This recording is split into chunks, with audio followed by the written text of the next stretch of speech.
다음 달 3일 계엄 1년을 계기로 당에서 사과 메시지가 나와야 한다는 목소리가 분출하고 있습니다. 사과, 이거 너무나 분명한데 이 문제 놓고 왜 이렇게 망설이는 걸까요? 그 이유가 뭘까요? 장동혁 대표도 지금 그 계엄 사과 압박에 대해서 굉장히 그 부담을 많이 느끼고 있어요. 정치적 위기라고까지도 생각하는 것 같아요. 왜냐하면 이번에 그 사과를 요구하는 분들이 다 친한 게냐? 아니거든요. 이번에 그 사과를 요구하는 분들이 다 친한 게냐? 아니거든요. 이른바 그 온건 친윤 세력들이 많아요.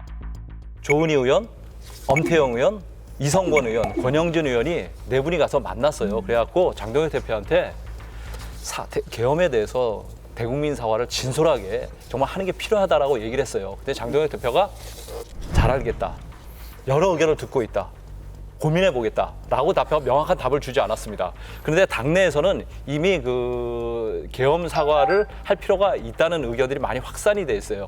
그 아마 박정훈 의원도 연락을 받으셨을 것 같은데 그 원내대표실에서 소속 의원 전수조사라고 있습니다. 계엄 사과가 필요하느냐라는 의견 받으셨죠? 냈습니다. 그리고 일부 언론사에서 전수조사를 좀 하고 있어요. 근데 지금까지 뭐 최종 결과가 나와봐야 알겠지만 대체로 계엄 사과 여부에 대해서는 절반 이상의 의원들이 필요하다라고 얘기를 하고 있고 윤석열 대통령과 절연 부분에 대해서는 절반이 약간 못 미치는 그런 수준에 나오고 있어요. 그런데 이런 상황들이 장동혁 대표한테는 굉장히 압박이 되는 거죠. 아니 비상계엄 한 사람을 어떻게 우리가 감쌉니까? 이거는 상식의 문제고 헌법의 문제잖아요. 그래서 저는 그런 상황이면 더더욱 해야 된다라고 보고 자, 근데 이게 우리가 바라고 합리적으로 원하는 건 다 그런 거지만 현실적으로는 빵점짜리 사과가 나오지 않을까 싶긴 합니다. 많은 국민들께 혼란과 고통을 드렸습니다. 저는 그 책임을 무겁게 통감하고 있습니다. 이 모두가 결국 우리 당이 제대로 싸우지 못했기 때문입니다. 민주당의 의회 폭거와 국정 방해가 계엄을 불러왔습니다. 우리는 하나 되어 막아내지 못했습니다. 계엄도 막지 못했고 탄핵도 막지 못했고 이재명 정권 탄생도 막지 못했습니다.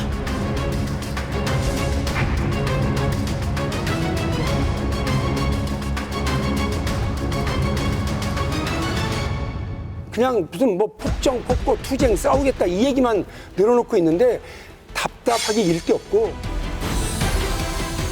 계엄과 관련해서 사과하라는 그 계엄 사건에 대한 사과뿐만이 아니라 정부 여당 아닙니까? 집권 여당 아니에요. 근데 그 집권 여당이 3년 동안 지금 뚜껑을 열어보니까 그 의대 정원 문제부터 시작해서 온갖 문제가 너무 주먹국으로 운영되고 있었다. 그러면 그런 일과 관련해서 우리가 너무 무기력했거나 무책임했다. 이런 문제 전체를 반성하고 사과하고 앞으로 잘할게요. 이렇게 하라는 얘기지.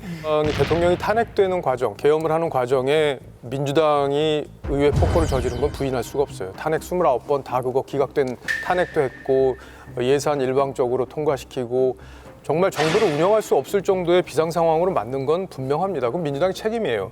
그런데 저는 이제 사과를 해야 된다고 좀 가장 먼저 얘기를 한 편이에요. 그 페이스북에 글도 올렸습니다. 다만 이제 이 사과를 하는 문제에 있어서는 워낙 이 강경 지지층에서 너무 강하게 반발을 합니다. 니들은 왜 이렇게 바보같이 사과하려고 드냐. 민주당이 니들 머리 숙이면 민주당이 그거 잘했다고 그러겠냐. 뒤통수 치지. 이렇게 얘기하시는 분들도 있어요. 저한테 그런 문자 보내시는 분도 있습니다. 근데 저희가요. 투쟁하고 이재명 정부, 이재명 대표 시절에도 그렇게 많이 저희가 투쟁도 했지만 의회 독재에 대해서 국민들이 우리 편 들어줬습니까? 그러니까 우리가 변해야 된다는 게 국민들의 명령인 거예요. 그러니까 우리 당이 사과할 부분은 명확하게 사과하고 대신에 우리가 어떻게 달라지겠다. 그리고 대통령하고는 어떻게 완전히 절연하겠다. 이미 당을 탈당한 사람이잖아요. 그럼 절연한단 말이 그렇게 어렵습니까? 말씀하신 대로 이 사과를 하려고 해도 추경호 원내대표 그 구속영장 실질심사가 아마 2, 3일쯤 될 것 같아요. 근데 그때 만약에 영장이 발부돼 버리면 사과할 수 있을까요? 추경호 원내대표 구속영장 발부가 돼버리면 이건 뭘 의미하냐면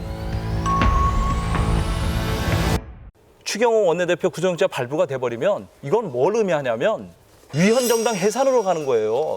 국민의힘을 완전히 죽여버리겠다는 뜻으로 해석이 되는 거거든요. 이런 상황에서 장동혁 대표가 계엄에 대해서 사과를 하고 뭐 윤석열 대통령이 절연을 얘기하는 거는 시기적으로 맞지 않다고 보는 거죠. 지금. 근데 저는 오히려 정말 추경호 원내대표까지 구속되는 상황이 발생해서 위헌정당 해산 심판까지 만약에 간다. 그러면 더 사과해야 되는 거 아닙니까? 저도요. 그러니까 왜냐하면 우리가 법률가적 시각으로 봤을 때는 잘못된 행위를 반성하지 않고 있다라고 하는 게 이 정당 아직 정신 못 차렸네? 민주적 기본 질서에 반하는 행위를 하고 있네?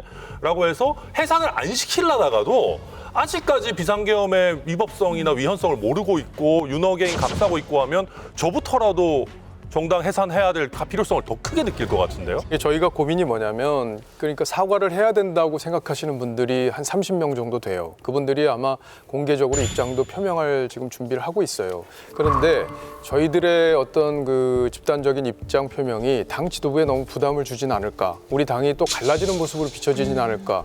그래서 이제 여러 가지 고민을 하고 있고 그런 메시지나 이런 것들은 그런 수위를 조절해서 우리가 그래도 이 당이 살아있는 정당이구나. 이게 완전히 특정 강경 우파한테 사로잡혀 있는 정당은 아니구나. 이런 걸 좀 보여줄 필요는 있다고 봅니다. 이 박정우 의원님이 한 30명쯤 된다고 얘기하셨는데 박정우 의원님이 한 30명쯤 된다고 얘기하셨는데 제가 알기로는 30명은 안 될 것 같고요.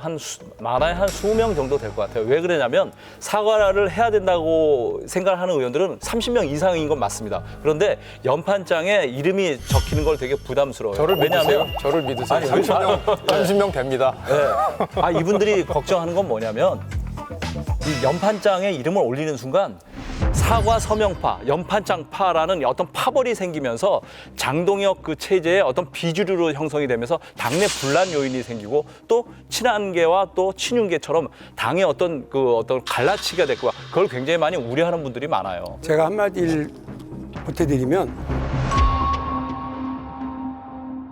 뭐 라디오에서 사과를 준비하는 의원들이 한 20명쯤 있다 이 얘기를 하니까 그 얘기를 듣던 분이 그러더라고요. 저 사람들이 국민의힘을 살리겠네. 그렇게 얘기하더라고요. 그러니까 민주당은 솔직히 말씀드리면 국민의힘한테 사과하라고 촉구하는 거에 반은 뭐냐면 니네가 사과를 하겠어? 니네가 사과를 하겠어? 약간 그런 느낌으로 하고는 있습니다만 나머지 반은 무슨 뭐냐면 아니 무슨 대화를 하든지 뭘 하려고 그러면 적어도 이 정도는 선을 합의하고 시작을 해야지. 아직도 윤석열을 옹호하고 감싸고 가? 국민한테 민주당한테 고개 숙이라고 한 적 없어요. 국민한테 고개 숙이라는 건데 그것도 못해? 야 진짜 저거 큰일이다라고 하는 개탄도 함께 있다는 말씀을 제가 분명히 말씀드립니다. 이거 사과를 안 한다고 문제 해결 안 됩니다. 우리나라가 일본에 대해 사과 요구한 게 몇십 년 동안 했어요, 우리가. 이걸 그냥 넘어갈 수가 없는 건데 지금 넘어갈 수 있다고 생각하는 거예요, 요것만 하면. 그러니까 계속 이게 모든 이슈들을 다 잡아먹는 거고 여당이 실수를 하게 되면 받아먹는 거잖아요. 근데 받아먹기 자체가 안 돼버리는 상황이 온 거죠, 지금. 그러니까 이게 사과 논란이 불거지면서 사실은 항소 포기 문제, 그 엄청난 문제 이런 것들이 지금 다 덮이고 있어요. 그래서 정말 안타깝고 이 항소 포기라는 건 사실 대한민국 역사에 있을 수 없는 정말 천인공노할 행동이거든요. 얹어서 가는구나. 근데 이게 묻히고 사과를 하느냐 안 하느냐의 논란으로 지금 바뀌어 있잖아요. 전국의 흐름이. 그래서 정말 저희는 안타깝고 그래서 이번 기회에 단호하게 사과하고 넘어갔으면 좋겠습니다.